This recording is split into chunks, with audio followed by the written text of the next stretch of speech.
Hi, this is Kim with Wonder as I Wander, and this is part 2 of my playthrough of Gone Home. You don't know this, but I'm about to tell you anyway. So I had to start this game over. I won't go into the details, but anyways, I just spent some time catching up to get to this point in the game.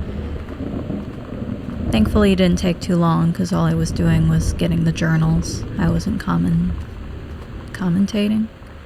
Anyways, I wasn't talking. So, in part 1, we have been we're playing as Katie, big sister Katie. We just got home to this house we've never been to before. Our dad is Terrence. He has some stuff going on. Our mom is Janice. Hold on. Janice. And she has a little bit of stuff going on. We haven't really gotten too far into her story. And then, of course, our little sister, Sam, who, her journals are the ones we're reading.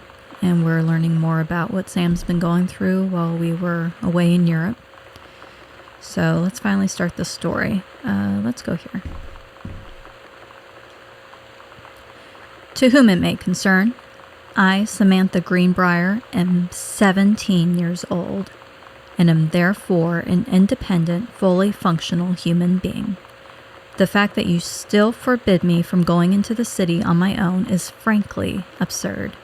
Compare with Katie, who's only number 3, years older than me, and yet you allowed her to go all the way across an ocean to another continent on her own. I just want to spend an evening in a normal, totally safe city on my own like a human being, and since you may also remember that I have my own car now, you can't really stop me. Warmest regards, your daughter Samantha. Sam, stop leaving every damn light in the house on. You're as bad as your sister. So see, that's supposed to be a little meta because, as we're playing, we're probably leaving lights on. Then remember our friend Daniel, who we've kind of bailed out on. We're seeing that Daniel called, and then he called again, and he wants his Nintendo game back. So, yeah. I keep hearing a buzzing sound. I hope that's the game. We'll see. Oh, it's this TV. Alright. Let's turn this off. So we're in Samantha's room.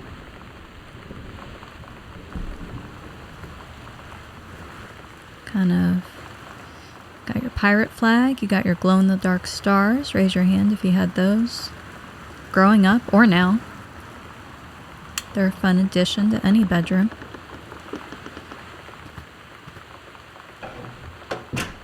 Let's see.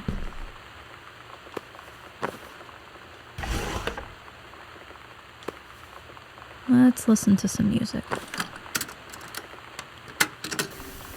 We're so cool, yeah, yeah.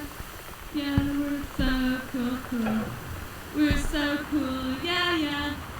Fuck you too, cool schmuck.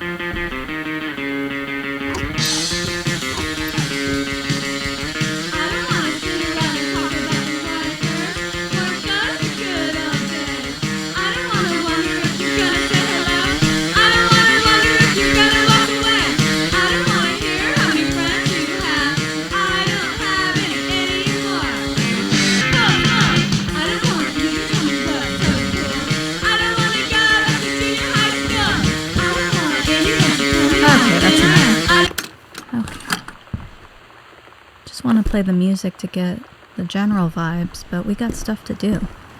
Alright, so what's this about? Okay, so remember how in the first part we had that pirate story that Sam wrote when she was little? This is Chapter 2, The King's Labyrinth.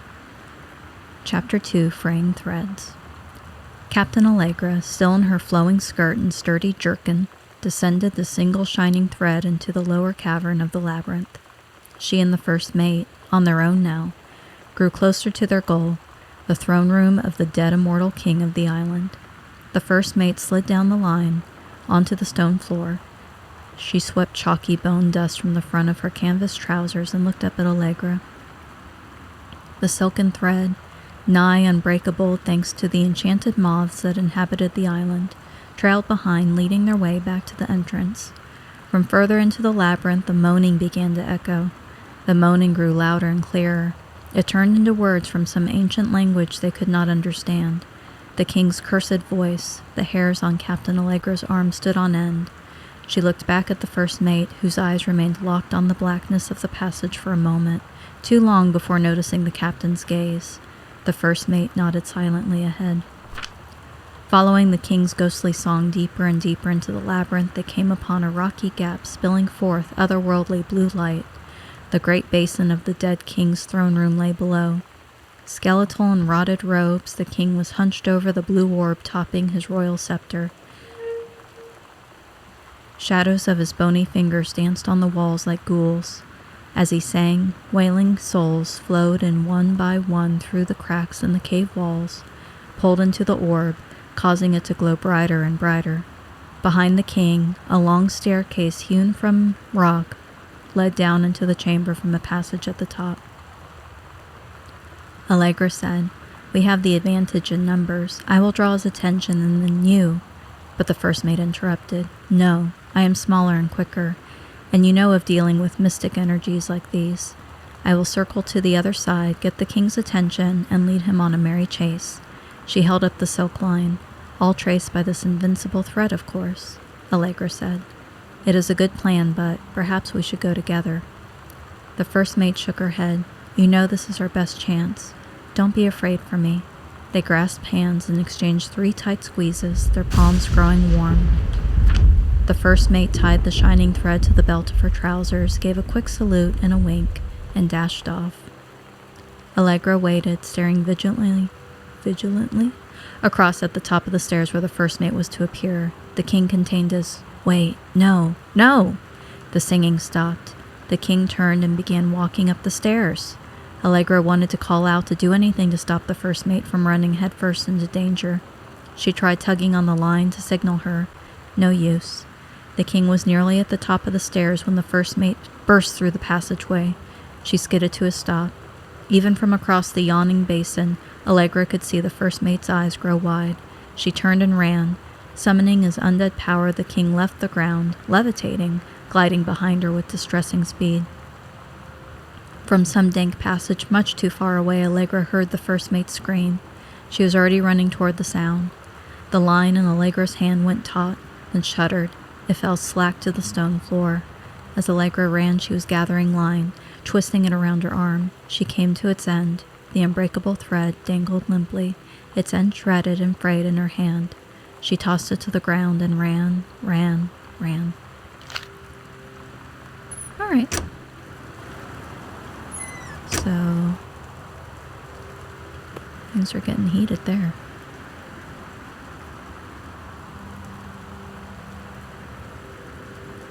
I never played any of these. I mean, this is a fake version of, I don't know. Remember those dating board games?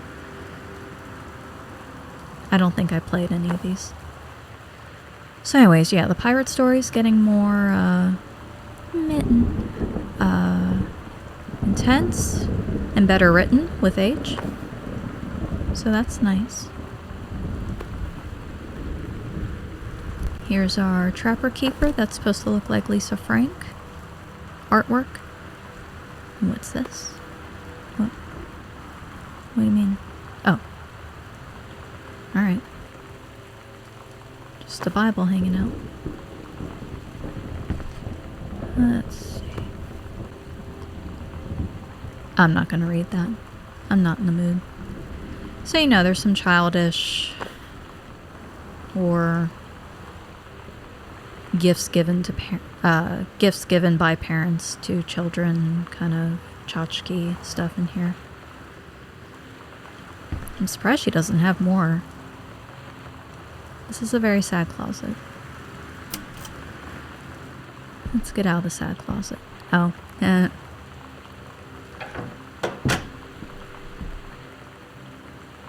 laughing. I don't know if you're laughing. Okay. Remember these? The Magic Eye puzzles? Not puzzles, posters. My eyes never helped me with these. I never saw the image. I don't know if you could see the image in this game. This is the first time I've ever tried to look at it.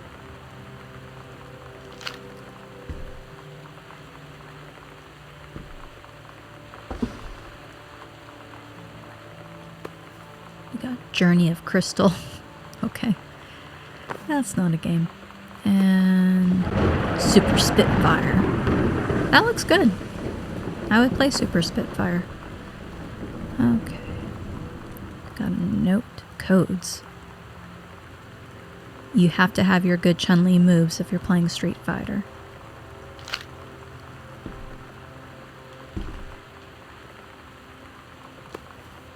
And we got Adventurous the Cat. Returns.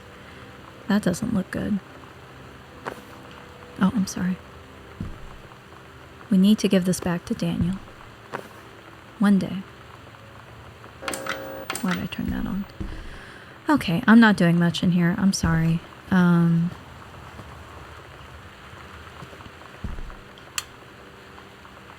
don't remember where all the good stuff is yet. I know we're not grabbing this pencil, though, or this tissue box. Let's see. Is there anything under here? Yes. Oh, that was just a guess. Hi, Lonnie. I wrote this in first period and left it in your locker on the way to second. It's what all the cool kids are doing, I've decided. Write me back. Also, here's an idea for something to draw. 2 cats on a motorcycle. Hey, this is a good idea. What all the cool kids are actually doing is sending each other pages, yeah, on their beepers. But we're cooler than them because guess what? They can't put this on a beeper. And there's 2 cats on a motorcycle. And a UFO. Your drawing of cats was so good that I added a background to make it even better. Maybe I should just stick to writing though. Haha, I like it. How did you know they were about to be abducted by aliens? I'm looking at Mr. Fish? Mr. Fish right now. I feel like he would probably have lots of cats. Also, like, his secret shame is he watches 90210 religiously. I'll ask him about it after class.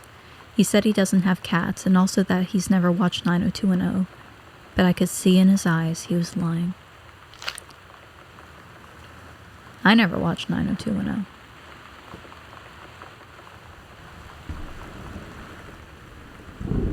But that was just me. Well, not just me, obviously.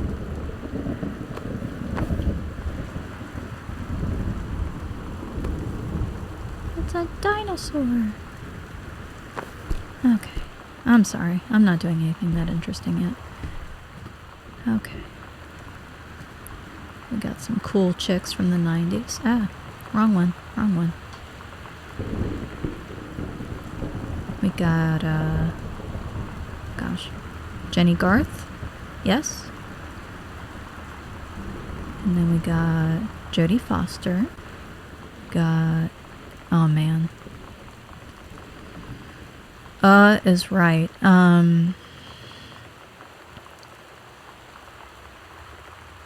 I can picture this person, but I don't know. I don't know. That's Nev Campbell. That's a cat. And that's Kim Basinger. Is this a singer? I don't know. I'm sorry, girls, ladies, women. Alright, so we need to figure out what the combination is. So. Oh, is there something over here?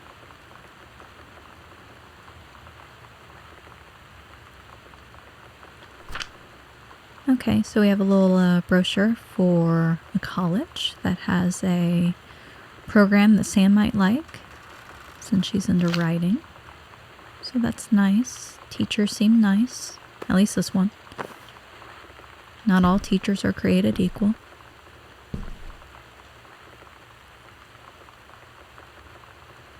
Okay, here's a disciplinary referral for Lonnie or Yolanda, if you're fancy.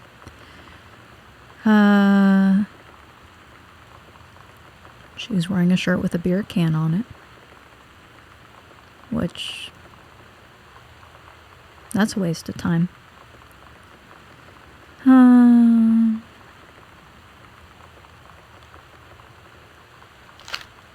I don't know why that's in this garbage can. Oh. Okay. I forgot there's 2 doors. Hey Sam, do you want to see Pulp Fiction after school at the Coliseum? It came out last weekend and Todd won't shut up about it. So either it's good or we can make fun of him for liking it. My mom's supposed to cook dinner for us? Tonight for a change? But I can just ditch out on it probably. What time? Also, isn't that movie supposed to be really violent? Am I going to barf? According to Todd, it is pretty hardcore. I guess Uma Thurman gets stabbed in the heart with a heroin needle, so that's kind of hilarious. Is it though? Also, something about cheeseburgers is important. Todd wants to see it again. 7:15. Okay? Don't barf. Ha ha ha. Alright, see you there. Or then. Barf. Alright. Barfing cheeseburgers.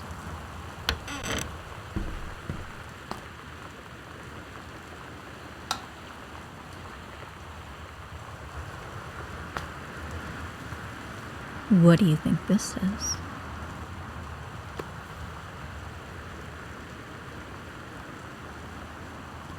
Right. Red right hand. Lonnie brought her hair dye over today. She said, I need to fix these roots. Think you could help? Dyeing hair is weirdly intimate. I don't know if I've touched someone else's scalp before. That's pretty intimate, right? It felt intimate. We looked into the mirror together after, and I expected her to say something about how it looked crappy or good or whatever.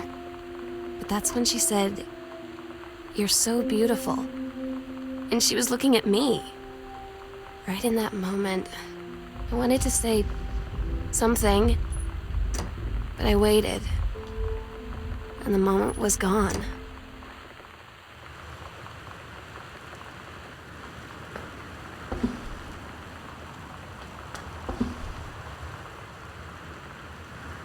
Okay, so first thing, when I first played this game, it was hard to tell if it was supposed to be a scary game. It doesn't help that you got the rain and stuff happening. So when you first walk in here and you just see red, you're kind of like, ah. But, first of all, this is kind of too red for blood. But they really made a mess. How'd you get over here? Anyway, I thought that was sweet. I like that journal entry. I don't know what this mirror is that they said they looked into. This imaginary mirror right here, I guess. But, obviously Sam is crushing on Lonnie. And Lonnie is, crushing on Sam. But they're not quite to the... they're not quite there yet. But they're getting there. Alright. So...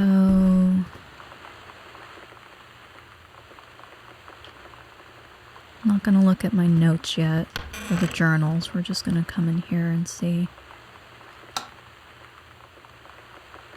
Well, I lied. I'm going to look at the journal real quick. Okay, so okay, we're not ready for this yet. We're going to go down here.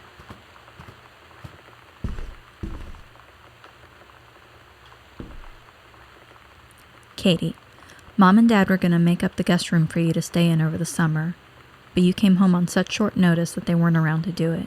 You can use my room if you want. I won't be needing it anymore. Sam.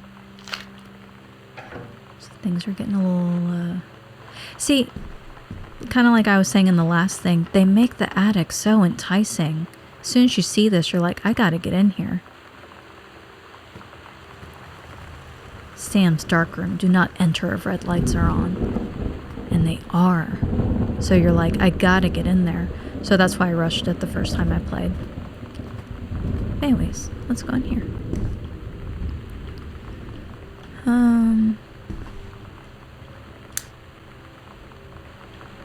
Is that the only... No. Oh, I'm sorry I'm not talking as much. I'm just kind of making sure I don't miss anything. And I got really thrown off by having to start the game over, but it didn't take too long. Okay. So, remember how in the TV room they had... I don't remember now. Something about spirits or ghosts? Something. So, we get the impression that Lonnie and Sam, you know, since this is quote-unquote the psycho house, that maybe there's something supernatural afoot. I'm not going to read all these, but basically, you know, there's these sightings, if you will. A tall shadow, a faint voice, some spoiled milk, because, you know, traditionally, ghosts do that. And then Lonnie felt a presence. And, okay, they used a Ouija board. I don't remember if we've talked about Oscar. Oscar is, Oscar should be Sam and Katie's great uncle. Because it's... Does that make sense? Because I thought Oscar was Terrence's uncle. I don't know. Like I said, like I said in Edith Finch, I'm really bad with family stuff. Okay. Some more sightings. Possible ectoplasm in attic. Probably leaky roof. Yeah, probably. So, we got that going on. Like there's not enough happening.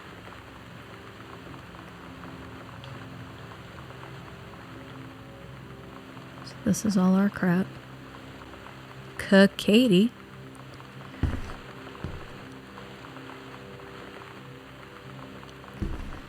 You know, I don't know what Katie was hoping for after her European trip. I also don't know if we talked about... I don't remember what I talked about the last video. Lonnie is in junior ROTC. Is that how you say it? So she has some ribbons, which I guess means... that one, first one means orienteering. Then we got rifle team and adventure training. And it ends with, so if you didn't think I was cool before, now you do. But Lonnie, Sam thinks you're super cool. You don't have to worry. Okay. So just more of Sam and Lonnie being cute. No, we're not going there yet. Well, wait a minute. Oh, okay. Different room. Okay. Let's close this door. So this is... I always thought this room was weird.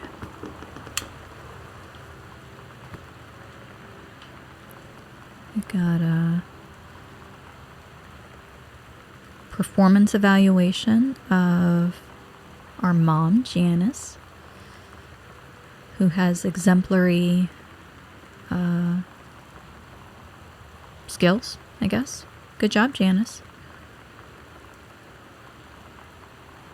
Oh, wait. No, I'm so sorry. I'm misunderstanding. Okay, so this kind of, we get more into the Janice story. So remember, some new dude was coming over to the conservation thing that Janice is over. So his name's Richard. And so, I'm sorry, Janice is the one evaluating him. So she's giving him exemplary marks. And then she says how he's been indispensable during the course of the prescribed burn preparation and execution. And she thinks his expertise and dedication has been the deciding factor in the success of a very complex and challenging conservation effort. In the opinion of the Flintlock Forest staff, Rick's contributions to daily operations have become essential to the outfit's continuing success. To this end, I will be formally submitting paperwork requesting his permanent reassignment to this facility. Okay, so Janice is very impressed with Richard, or Rick, as she calls him. So that'll come into play later. I assume that she's the one who does the painting, so very nice, very nice. You know, I really don't want to play any more tapes. I just feel like I play them and they're too loud. Maybe I'm too old for punk. I just don't like music playing when I'm trying to talk. This applies to real life, not just video games. I mean, a lot of empty chairs in this area. Okay. We got our healthy choices textbook. What's in here? Ooh. So, Lonnie. Holy crap, I was in the library and I noticed something in the corner and I found a secret passage and it had Oscar's creepy old stuff in it. Oh my god. I've got to see this. We're skipping 6. So now we have that on our map. Oh, we're in the sewing room. Is anyone sewing in the sewing room? Yes. Ta-da!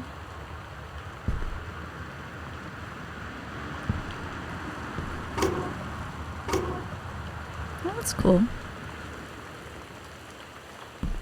Forgot about that. So we have costumes for Captain Allegra and the First Mate.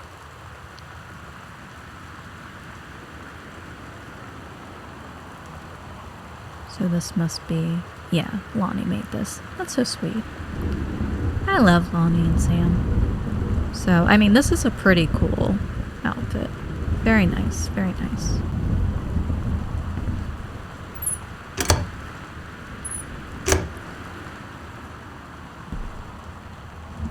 Okay, there should be something, there should be a journal entry somewhere in here.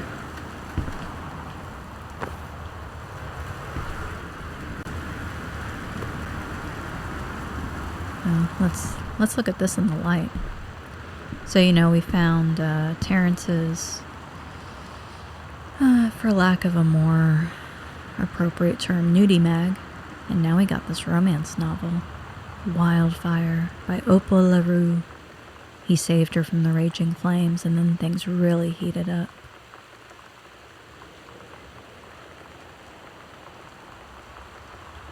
So, everyone's hiding their steamy stuff in these boxes. Okay, am I missing... What are you? Oh. We're not going to listen to... I'm sorry!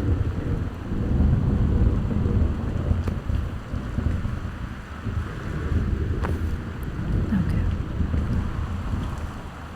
Alright, where's this journal at? Past easel. Okay, it's in a drawer.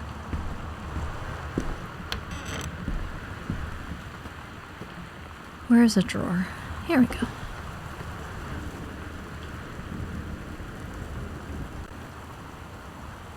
So, let's hear about the show. Sometimes you just have to lie to Mom and Dad. Sure. Like when Lonnie asked me to see a band with her and stay over at her friend's place in the city after. That's a lie to Mom and Dad's situation. But it was so worth it. The girls on stage were just so loud and real and awesome. And everybody was moving together like one huge tide of sound. Between 2 songs, Lonnie leaned over and said, How do you like your first show? I was so happy. I felt tears starting in my eyes. And then she up and hugged me. I think she could tell. Tell what?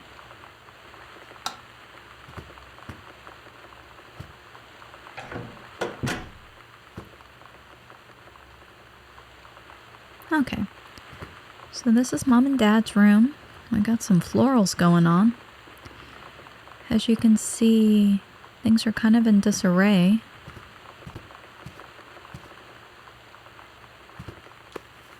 Mitten. We drew this picture.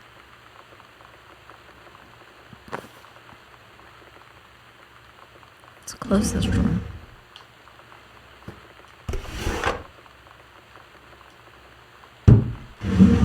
I don't really think there's anything interesting in here, but I don't remember. Ah. I just love how the underwear are just hanging out. Just hanging out with the bras.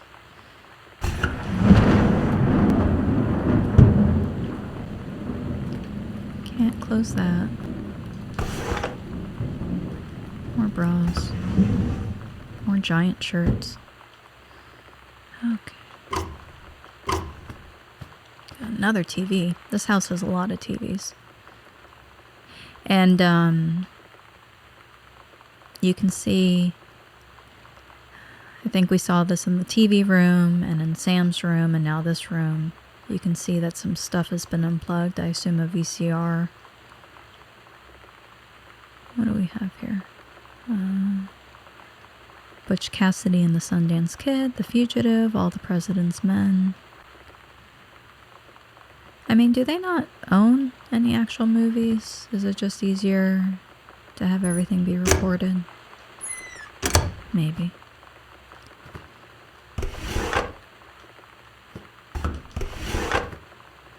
So much wicker furniture. That looks funny.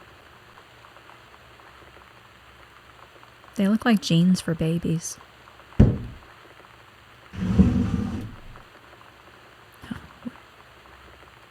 barf. Yes, Katie, your parents have sex.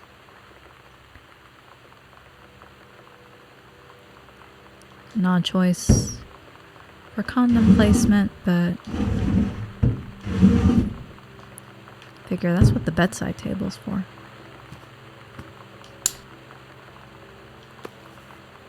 Here's another postcard from us. Dear Mom, Dad, and Sam, I am in the Channel. This is my second passage through the Channel. I'm on my way back from London, this time going to Brussels, Belgium. Sorry I didn't write you on the way to London, but I was too excited about the Channel. Alright.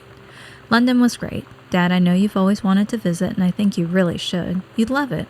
If you all wanted to come back here as a family sometime, I guess I could be convinced. Love you all, Katie. Again, I can't tell if Katie's just, just doing her Katie thing or if she's annoying.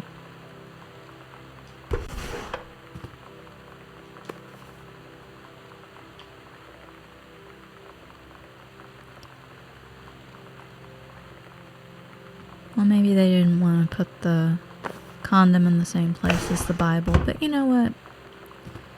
It's fine.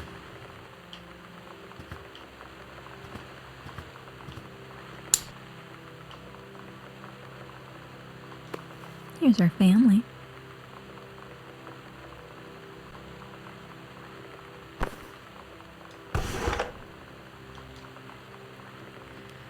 Okay. Dear Jan, oh honey, let me tell you, I understand how you feel. Bob and I have had our down periods. It's become a bit of a way of life, actually. You get used to each other, you live your own lives in the same house, the kids grow up, they go away. I'm sorry, this isn't helping, is it? Don't worry, Terry will get over whatever's distracting him. Things will go back to normal. And as for Sam being distant, that's a teenager for you. Nothing to worry about. In the meantime, though, this controlled burn, that sounds like quite the adventure. But let's cut to the chase. This new ranger they sent, that's what I want to hear about. Ranger Rick? You have to be kidding me. It's too perfect. You have to tell me everything. And send pictures. I want the whole package. Wait, that sounded wrong. Keep your chin up until Terry is out of his slump, and in the meantime write more letters to your old friend Carol. She adores them. Carol. Carol's kind of... I don't know. Like... Hope things get better with Terry, but tell me about this dude. Tell me about Rick. And she wants pictures of Rick? That's weird. What's the book? Oh. Oh. Leaves of grass. Okay. Why don't we put this on the table, Mom and Dad? I don't know why they have all these binders everywhere. Okay, okay.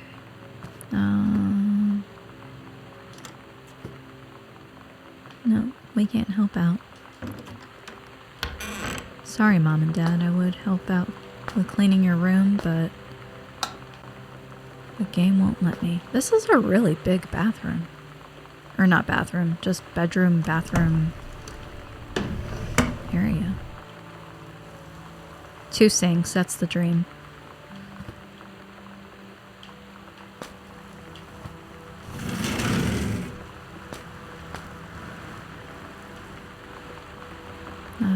There we go.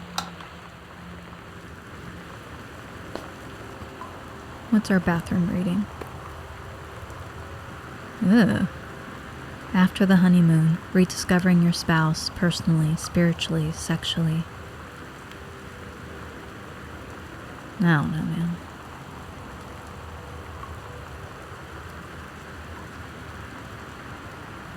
This doesn't seem like toilet material to me. But you do what you gotta do, I guess.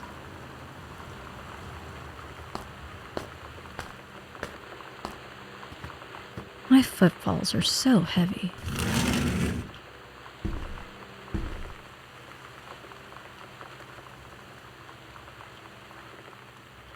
What do we have here? Okay. Some painting books for Janice. Alright, let's see here. Mom and Dad's bedroom. Closet. Okay. The secret passageway. Do I have a light? I don't think I do yet. Oh, thank you.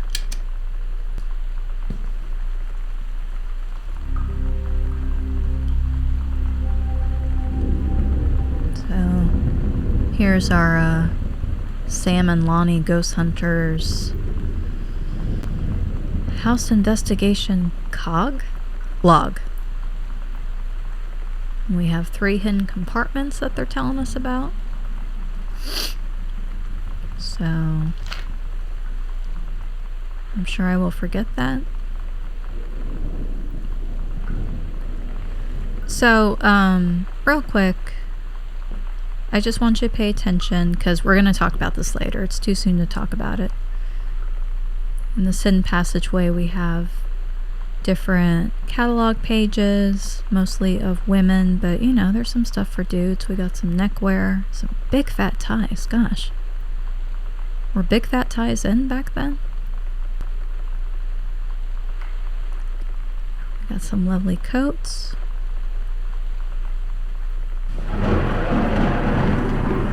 Some rompers and wash suits. Okay, we got a cross here. Oh gosh.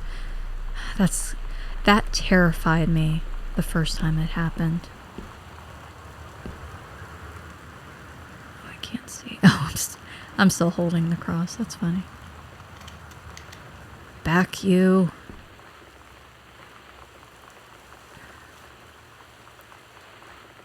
I really can't see. I know I need to go forward. Will not let me, let's just put this cross down. Thank you. I knew the light was going to go out too. I couldn't remember if it was there or somewhere else. I want to pick up the cross now. What did the back say? It doesn't matter. Let's just get out of here. Okay, so we're back in this room. Where am I supposed to go now? Library, lower wall panel. Let's look at our map.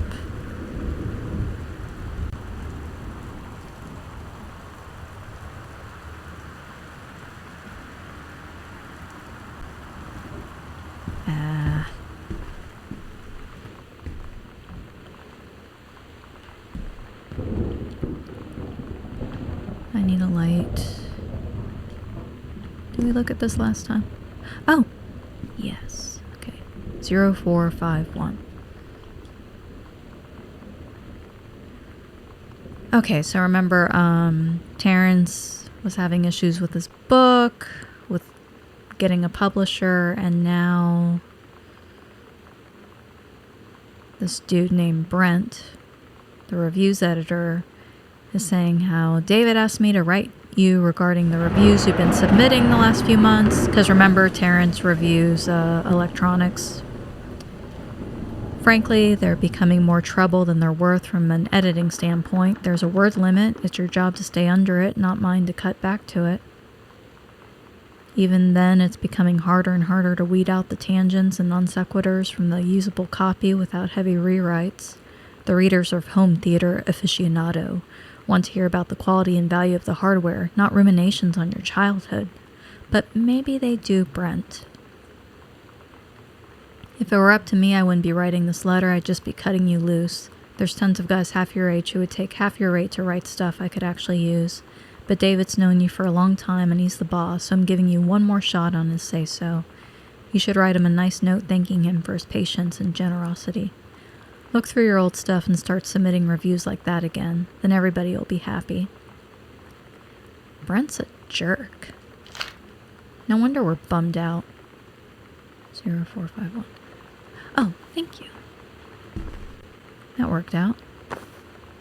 No. Oh, I see. I need to dump this. Boo. What's that? The Misfits. At Todd's brother's place after the show, there was only a futon to sleep on, so Lonnie and I shared it. The lights went out. I was turned toward her. My eyes started to adjust, and then I could see she was looking at me, too. Mm-hmm. In the dark, she smiled. My heart was beating so fast. I rolled over. I felt so, nervous. After a minute, she put her arm around me and was so close and whispered in my ear, "I really like you." I just nodded my head, and I really hope she could tell. I really hope that she meant what I think she did.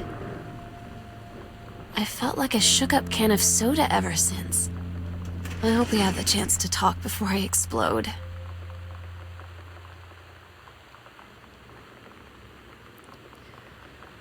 Alright, I missed that because I had a couple of different things going on. At first I thought that the code we saw before was the locker code, but then I realized it's this code, which makes sense because that letter to Terrence was in there. And then my controller is low, so I need to figure that out. Hold on one second. Okay, I'm back. Husband helped me with the controller. Okay. Got a letter here from an attorney. Dear Mr. Mason, please find enclosed your original document and a typed copy for your records. The notarized copy has been filed at our offices. Thank you for entrusting our firm with this important matter. Jeffrey Wise. Okay, I'm not going to read all of this. So, we have Dear Mr. Mason. Okay, so Mr. Mason is Oscar Mason. That's the guy who originally owned this house. And this is his will and testament. So we see that he is unmarried and he has no children, no outstanding debts. And then he is going to bequeath every item of value, which he... Anyways, that writing's really clunky. Basically, everything he cares about, including the house and the land, is going to go to his nephew, Terrence. And then pre-deceased, is that really a word? So like if Terrence had been dead, then the stuff would have gone to his children. So this was written on August 13th, 1973. And we need to see the handwritten part of this, apparently. Okay. So, is that it? So yes, Oscar is Terrence's uncle. This was his house. And Sam and Lonnie think they are seeing him hanging around.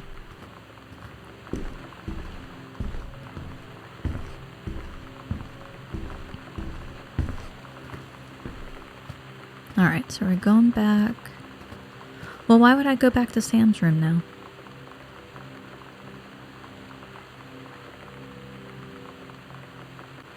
We didn't get the...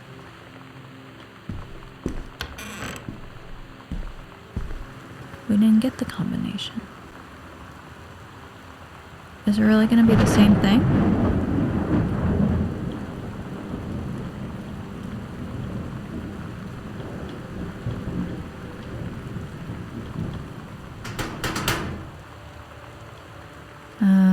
Crap.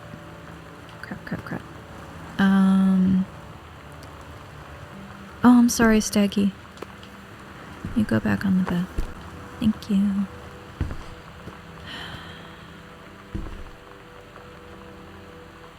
I thought I could pick that up.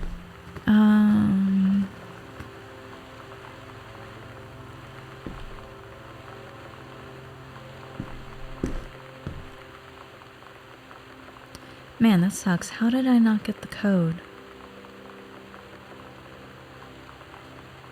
I'm doing good with the journal entries.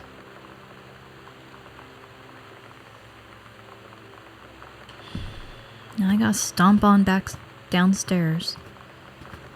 Because I don't... I mean, it seems weird, though, that the library would have both the code to the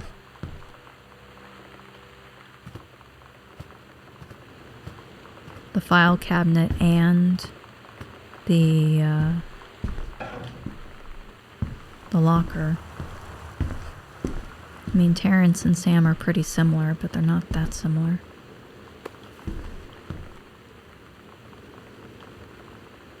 That's a cool sticker.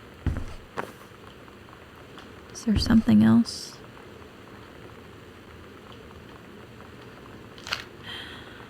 Great.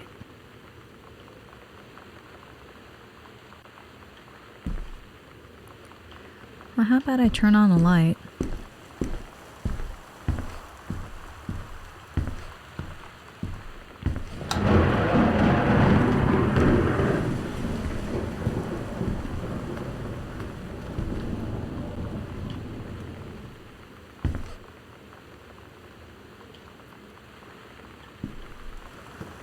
I really have no idea where to get that.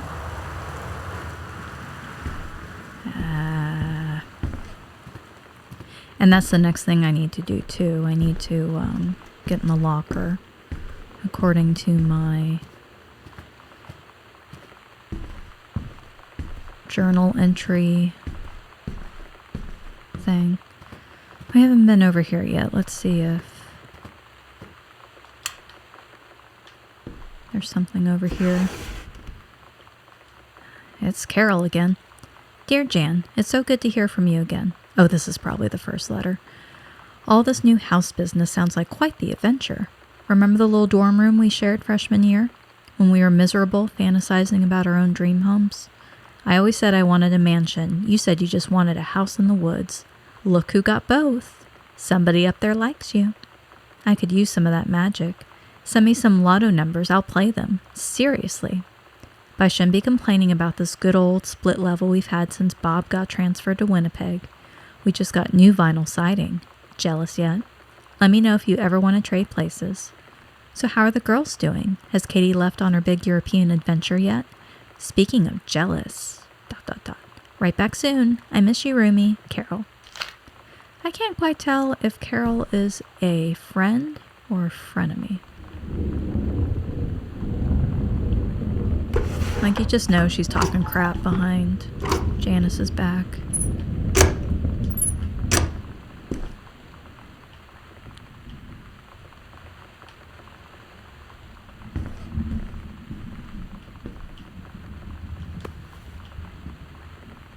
Hecho en México.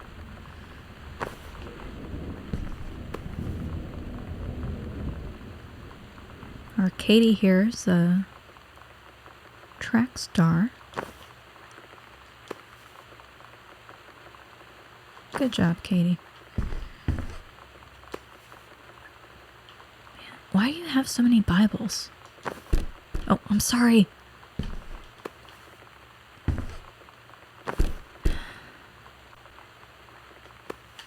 Go over here.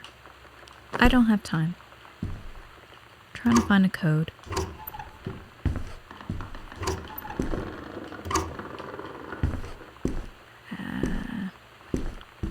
Let's look real quick.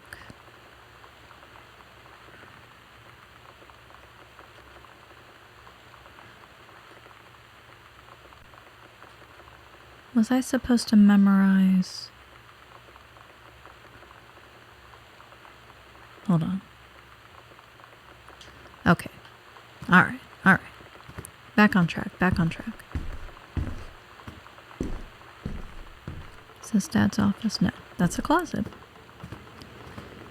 Is this Dad's office? Yes. So...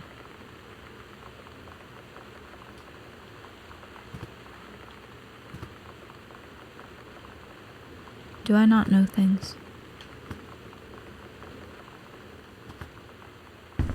Am I misunderstanding?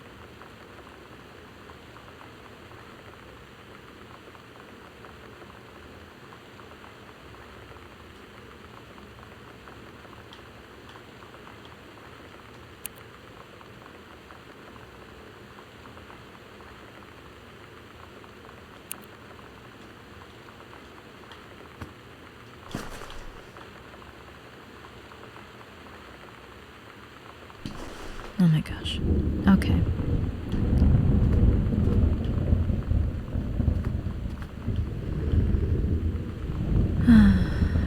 I knew that was gonna mess me up. We already read that. Oh, I was gonna put in the trash.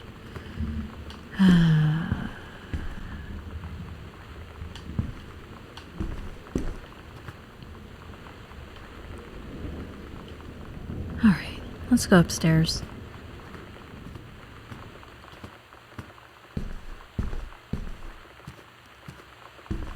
I was gonna do the code, or the combo to get into the office, and then...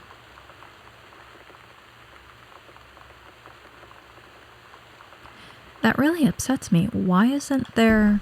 what am I doing wrong? I don't remember enough about this game to know all the different places.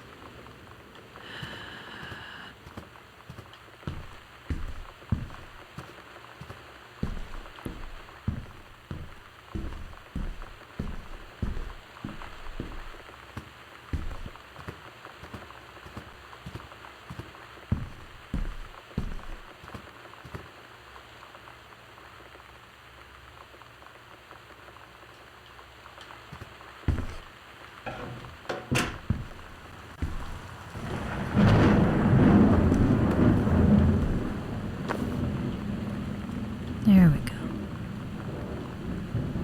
No.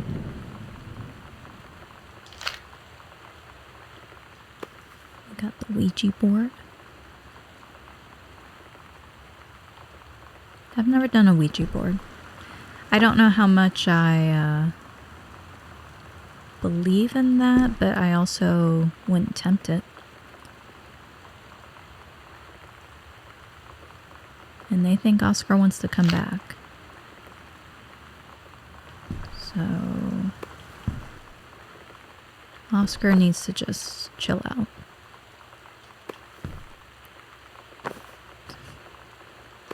I'm just a monster throwing things around. Put back. Oh, I did it! Why do I care about... Okay. Okay. We already went in here. Right? Yes.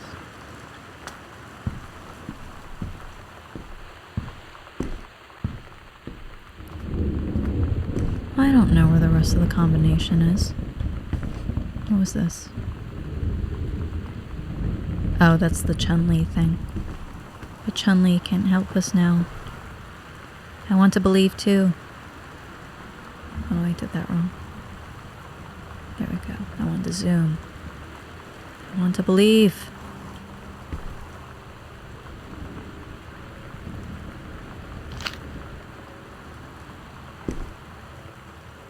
What is this? Oh. Okay.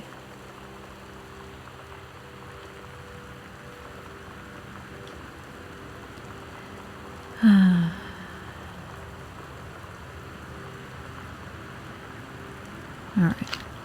I don't have time for grades. I need answers. Just go over there.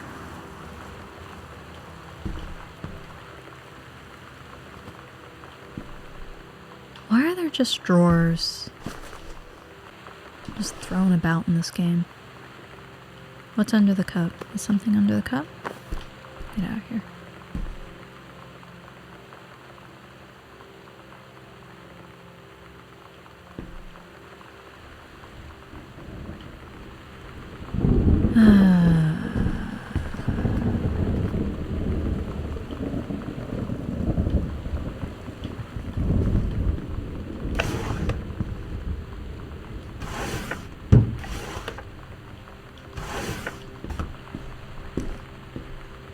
Well,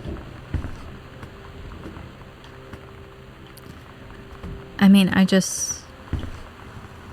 had to have missed that stupid panel. What am I not getting about the panel? So here's that thing that Sam made in class, I guess. Yeah, that's about a C.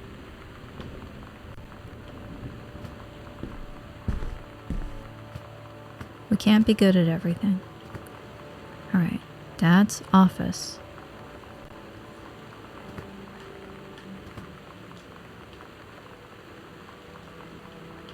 I know this isn't it. What am I missing?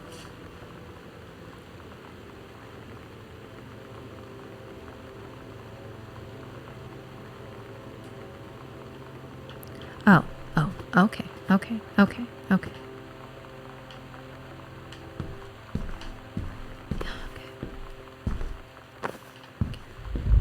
We figured it out. Alright. Oh, I don't know. Okay. I'll read this real quick. Heaven at the End of the World, The Green Glacier, Part 2. Am I going to be in the mood to read this? Yes. Okay. Mindset. We got the code. Allegra and her scouting party peered down wearily through the dense canopy of rustling leaves from their perch high in the forest branches. Mere feet away, sunlight shone brightly off the inner ice walls of the glacial basin in which the forest grew. It was a strange sight indeed, such lushness juxtaposed with the frigid ice formations. Allegra leapt forward without hesitation, bounding through the high branches. The first mate had been captured by the Green Glacier's Amazonian tribe. His life hung in the balance. We have to hurry. Allegra's party followed behind, moving quietly as a breeze through the greenery. Allegra landed in the clearing and shouted, "Stop!" She saw the Queen Amazonian up on her pedestal, reaching for the lever that would drop her first mate into the vat below. She shouted, "No!" and flung her saber at the Amazon's reaching hand, but it was too late. The first mate screamed as he fell toward the water, then splashed down, and all was eerily silent. Allegra looked on, frozen in fear and remorse. She had been a moment too late. But then from the vat something began to emerge, a head of dark brown hair, just like the first mate's. Then the shoulders and sleeves of his coat soaking wet. But as the figure stood and the water poured down, Allegra saw that the first mate had changed. He was no longer a man at all. In fact, what looked back at her were the eyes, the face, the hair and hands and body of a woman, still in the first mate's clothes. Still the first mate, she, spoke in a soft, clear voice. "Captain?" The Amazonian queen said, "She is one of us now. She is ours." Allegra drew her magical flintlock pistols from her belt, and her crew readied their swords. Allegra glared into the queen's eyes and said, "That's the love of my life, and you can't have her." Okay. See, I guess I'm confused because I thought...